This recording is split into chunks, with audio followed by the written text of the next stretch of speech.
Bienvenidos a Misiones Online TV, nuestra página de la historia. Hoy con un invitado que viene de la provincia de Córdoba, pero que es un especialista en las misiones jesuítico-guaraní, que viene a presentar un libro que él ha hecho el estudio introductorio, la edición crítica y las notas, la biografía del jesuita Marciel de Lorenzana, precursor de las misiones del Paraguay, un libro escrito por el padre Diego de Boroba, que fue casi contemporáneo de Lorenzana, estamos hablando ya del 1600, y el autor es el arquitecto y el doctor en historia Carlos Peis, a quien tenemos el gusto de saludar. Carlos, bienvenido. Bueno, muchas gracias por la invitación.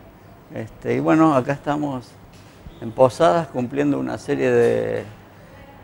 Yo le digo en broma mi gira por Posadas, porque claro, participamos en la RAM con un trabajo sobre los jesuitas y los trabajadores esclavizados africanos. Bueno, ahora con la presentación del libro de Lorenzana, y ya el jueves, viernes vamos a Oberá a dar clases en la maestría de guaraní jesuítica. Bueno, una buena presencia entonces aquí en la zona.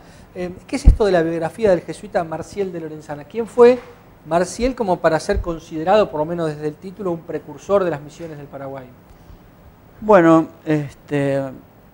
dentro de los primeros jesuitas que llegaron a la región, los primeros van a ser tres personajes muy importantes que son enviados desde la asistencia de Portugal, es decir, desde Brasil, claro, que son Saloni, Ortega y Fields. Ellos van a crear la residencia de Asunción y la de Villarrica. Y además el padre Ortega va a crear dos poblaciones de indios cristianos tutelados, que es como preferimos llamar en vez de reducciones, ¿no? Porque fueron eso a partir de una larga historia que se inicia en las Antillas con los jerónimos, que fueron los primeros en introducir esta metodología poblacional.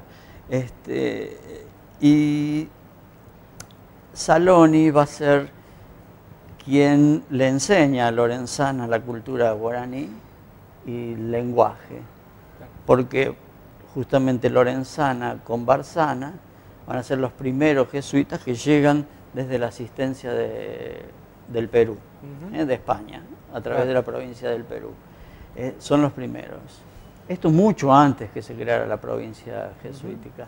De tal manera que va a ser Lorenzana una bisagra entre los primeros jesuitas que te decía del Brasil y los que van a venir posteriormente del Perú, como por ejemplo Cataldini, que es el que llega junto a Lorenzana en una segunda venida a Asunción, que se hace luego de que son sacados todos los jesuitas del Paraguay, porque había muy poco personal y no se justificaba mantener estas misiones, ¿no?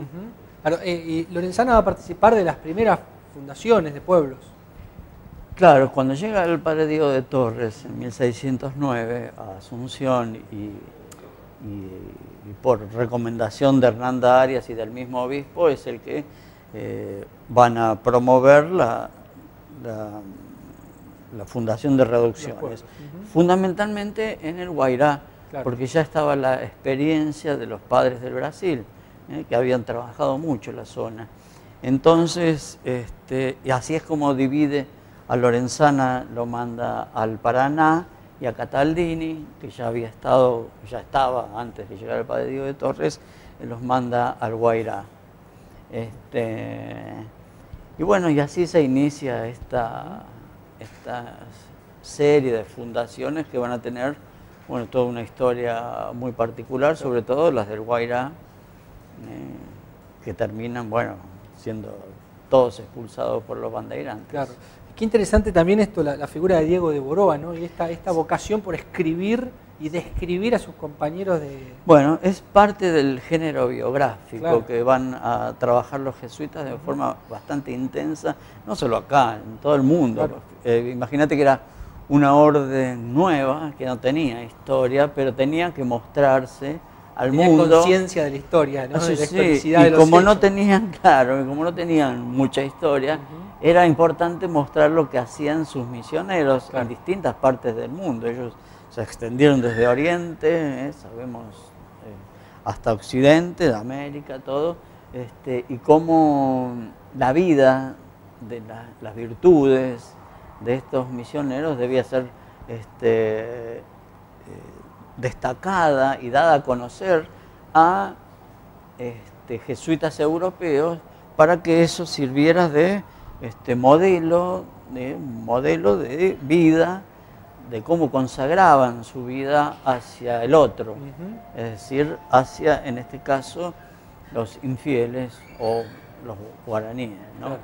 Y Boroa no es que tenía intención de ser escritor, él fue misionero del vamos, ¿no? De abajo, junto con Lorenzana. Claro, claro. Eran casi eran contemporáneos. Claro. Sí. Lorenzana fue superior, claro, de Boroa, era un poquito más viejo, pero Boroa llegó a ser provincial.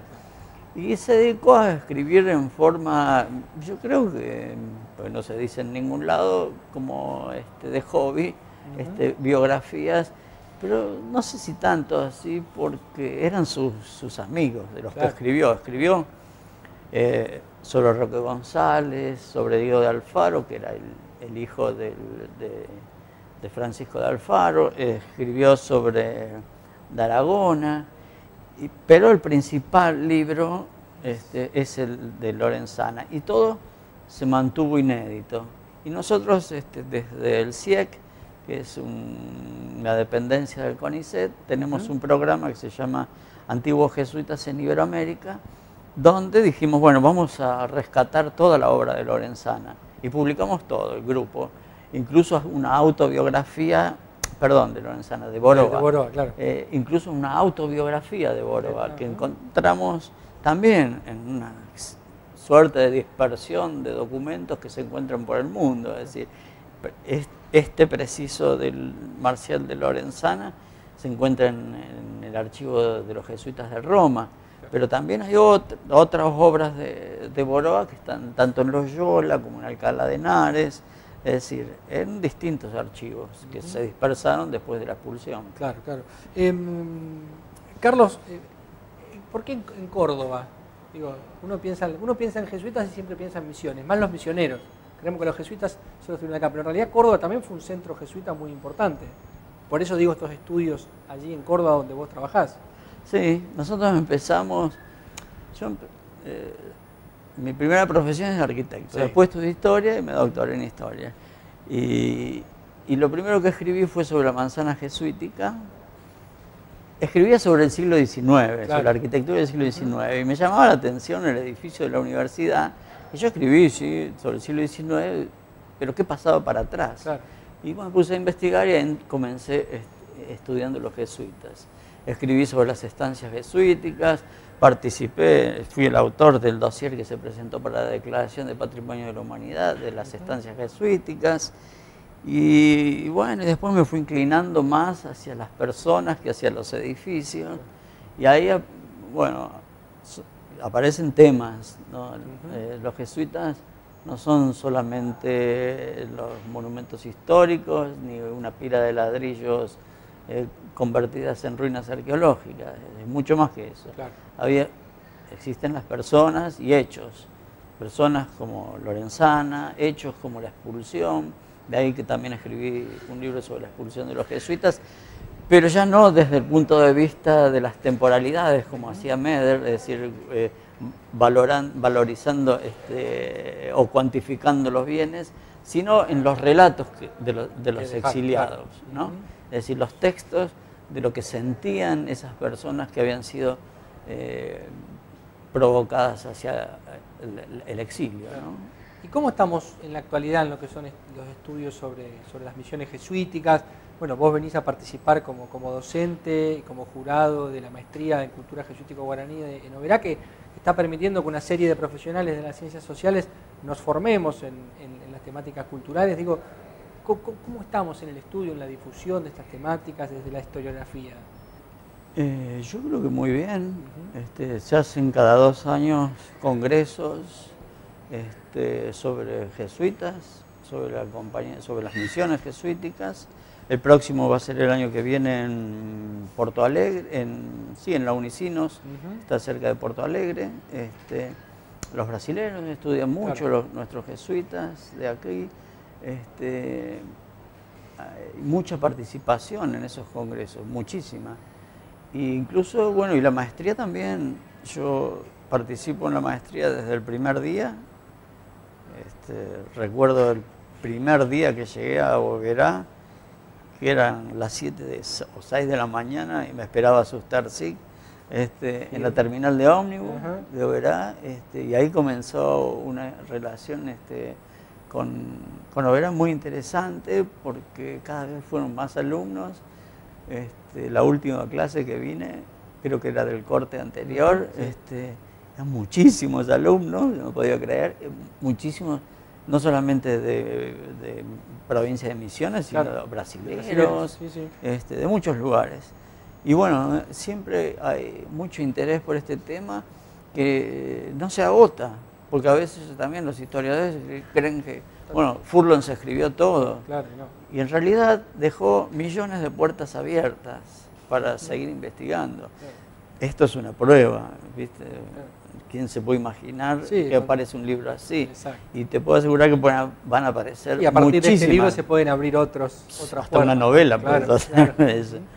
Porque justamente hemos respetado la redacción del siglo XVII. Y es muy interesante literariamente también por cómo se escribía. Claro. El otro día hablábamos con Liliana Rojas sobre las cartas anuas, cómo eran tan detalladas al principio y no tanto en el siglo XVIII. Claro. Y es una cuestión de escritura, de literatura. Claro. Estamos en el barroco y la ilustración. Son dos maneras distintas de escribir. Claro. Y Boroa es parte de este lenguaje barroco, donde es sumamente detallista, y vamos a encontrar un montón de información inédita que recoge un escritor que escribe sobre su contemporaneidad, es decir, Lorenzana era su superior, lo conoció. Claro, está describiendo su realidad. Sí, está escribiendo su presente. ¿Coincides un poco que el gran desafío que tenemos los historiadores, los que nos dedicamos a estos temas, es lograr que ese conocimiento que se está generando, los congresos, la maestría, distintos espacios, la publicación de libros, se logre difundir, llegue a más, digamos, que la gente no solo piense que las misiones jesuíticas son un montón de ruinas, porque es un poco eso la concepción que tiene el público en general. Desconoce quizás toda la historia que hay detrás y todo el legado artístico, cultural que hay detrás de lo que hoy son un montón de piedras. Bueno, eso es un proceso muy lento que se viene trabajando desde hace mucho tiempo. Te podría decir, empezar esta historia de la revalorización de la historia de la Compañía de Jesús desde fines del siglo XIX, cuando el general Luis Martín, en forma terminante, ordena, habían sido expulsados, años de silencio, de negación, había que reconstruir esa historia. Se van sumando historiadores jesuitas, laicos, y bueno, se va haciendo todo un proceso muy lento. Nosotros tenemos esta maravillosa trilogía de Hernández, Leonhardt y Furlong, que nos dieron mucho. Y después de laicos, ¿no? Claro. Por ejemplo, Meder, que él mismo decía que el gran salto que se dio en el conocimiento de las misiones fue con la película La Misión. Claro.